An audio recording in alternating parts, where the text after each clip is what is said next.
Why didn't he or she get a second date? 1. Casually mentioned that she lost custody of her 5 kids. Seemed like a red flag. 2. She brought her kid to the restaurant without actually telling me she had a kid. Then she saw her friend outside. She got up and left me with her child who I had never met and had a 15-minute conversation outside.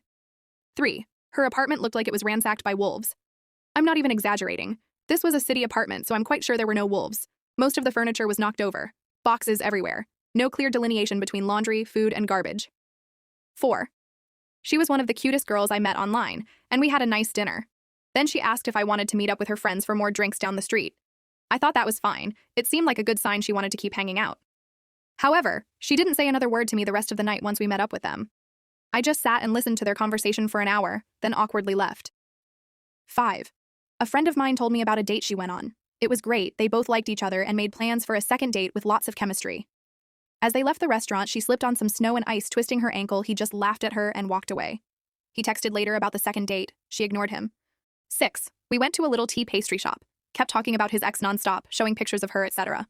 Forgot his wallet because of his depression. Then when he realized I was not engaging that much in the conversation, asked me if I friend-zoned him. I answered no. Then asked if I wanted to have sex. No thanks. 7. After going out of town for the weekend, I dropped her off at her friend's house, which was an hour away from where I lived at the time. I told her I had to get back home to get ready for work the next day. She was begging me to stay and hang out some more. I kept saying I had to get home.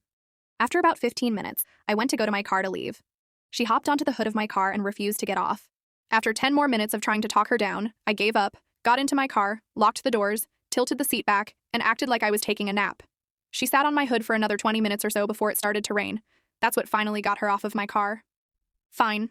Go home. See if I care. Or something whiny like that, and she stormed off into her friend's house. Never contacted her again. 8. While we walked around the zoo, she kept talking about how much she hated animals. Last straw was when she said the otters looked like big rats.